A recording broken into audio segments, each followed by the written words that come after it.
Hello. I'm now going to use the actual Khan Academy website to do some more problems, and this time we're going to go the other way around. We're going to look at the graph of a trigonometric function, and we're going to try to figure out the equation. So let's start with the problem we have in front of us. So we have we don't know if it's a sine curve or a cosine curve, but I guess it's fair to say that it's one of the two. So actually, let's answer that question first. What do you think this is? Do you think that this is a sine curve or a cosine curve? Well, what do we know? What's the difference, or what's the easiest difference to differentiate between the two? Well, what was sine of 0? And let me get a little chalkboard in here. Let me bring it right here. What is? And let me make sure my pen tool is correct. All right, right here. What is sine of 0? Sine of 0, and it could be 0 degrees or 0 radians. If you remember from a couple of the other modules, or even if you want to use a calculator, sine of 0 is 0. And what is cosine of 0? Well, cosine of 0, if you remember from the last modules, or you want to use a calculator, although you shouldn't have to use a calculator for cosine of 0, you might remember it was 1. So this graph that we have here, it's definitely when x is 0, when the x-axis is 0, the function definitely isn't 0. In fact, in this case, it's 1.5. So this tells us that this isn't a sine curve, although later with shifts we'll learn that it could be a shifted sine curve, that this isn't a sine curve, that this is a cosine curve. And then you might ask, well, Sal, if this is a cosine curve, why is f of 0 equal to 1.5 or 3/2 instead of 1? Because I just said here that cosine of 0 is 1. Well, that's because there must be some type of a coefficient here, let's call it a, that is changing the amplitude of this cosine curve. And if you remember from the last module, what do you think this a is? Well, that a is just literally the amplitude of the curve. And what's the amplitude of this curve? Well, the amplitude of this curve, if we just see how much it moves above and below the x-axis, well, it's that 3/2 or that 1.5 we've been talking about. See, it moves up 3.5 and it moves down 3.5. So let me just write that. So we know that this is 3/2 cosine of, well, something x, right? We know f of x is equal to 3/2 cosine of something x. And we could use the formula that we learned in the previous video, that it equals 2 pi over the period x. So now we just have to look at the graph and try to figure out what the period of the graph is. Well, how many radians does it take for the graph to start repeating again? Well, let me click on the hint button, and maybe this will help us. When I click hint, there, it drew the period. And you could have figured it out on your own. If you just go from any point and then go follow the curve back to the same point again, you'll see how long its period is. And the hint on the Khan Academy actually told us that the period is 4 pi. And you could have started from any point to any other point. You could have gone from this point and then gone down, gone back up, come down, and then you would have seen that this distance is also 4 pi. So we know that the period is 4 pi, and then I can click hint again, and it'll tell us stuff that we already figured out. The amplitude we already figured out was 1.5. But let's just use the period, because we already knew what the amplitude is. So the period here we already figured out was 4 pi, so let's just write that in our equation. So f of x is equal to 3/2 cosine of 2 pi divided by the period. The period in this case is 4 pi x. That equals 3/2 cosine of 1/2 x.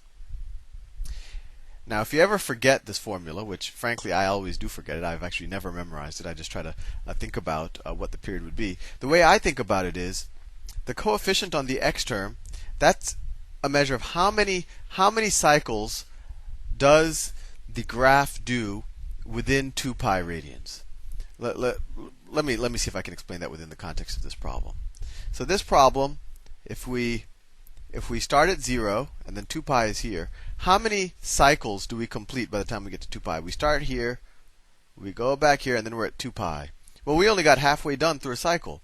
So that's the coefficient on the x term, and that's how I remember it.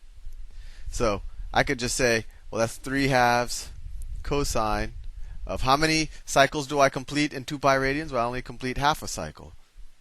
3/2 times the cosine of 1/2 x. So that's our f of x. Let's do another problem. Let's do another problem.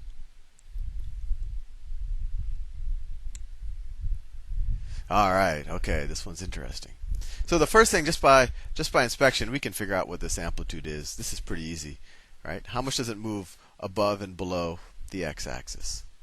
Well, it only goes 1. So we know that the coefficient on, or the multiplier times the sine or the cosine function, whichever this is 1. So let's write that down. Let's write down that the amplitude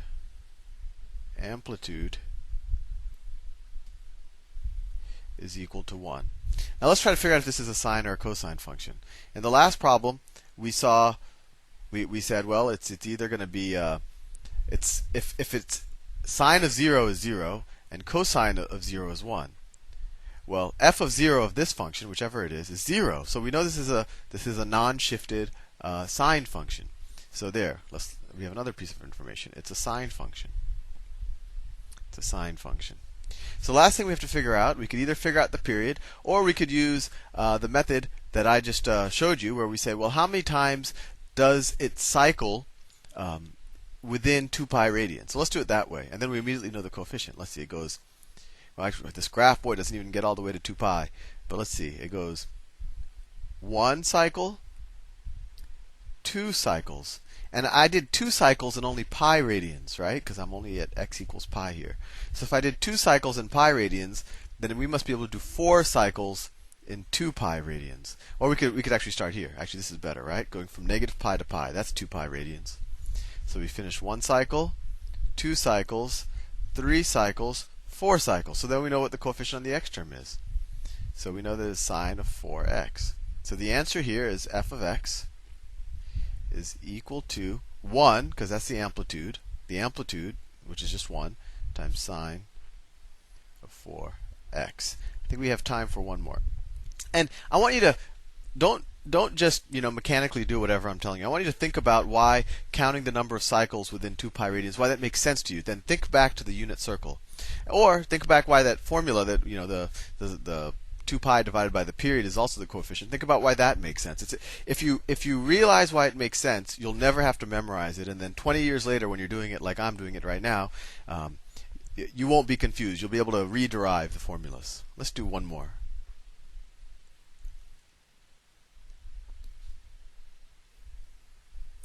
All right. So what's the amplitude here? Well, let's see. The amplitude is 1/2. So let me delete the old stuff that I was writing before. For some reason, it's not deleting. Okay.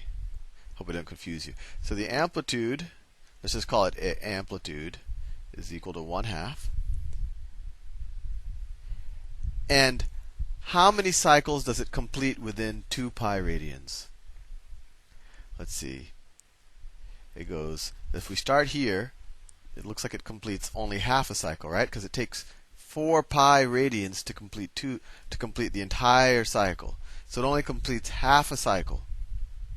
So we could say, well, we could think of it either two ways. We could say that the period is equal to 4 pi, because that's how long it takes to complete one cycle. Or we could say it can only complete half a cycle within 2 pi radians. The last thing we have to figure out is this sine or a cosine function. Well, f of 0 is 0, right? So it's a non-shifted sine function. So then we're done. We have f of x is equal to 1/2. Figured out it's a sine function. Sine of what? How many cycles did it complete in 2 pi radians? It only completed half a cycle. Let me not cover the problem. It only completes half a cycle. So it's 1/2 sine of 1/2 x. Or we could use the formula f of x equals 1/2 sine of 2 pi divided by the period x, right? Because 2 pi divided by the period is equal to 2 pi over 4 pi, which also equals 1/2. I think that'll give you a sense of how to do these problems now, and I encourage you to practice them on the Khan Academy website. Have fun.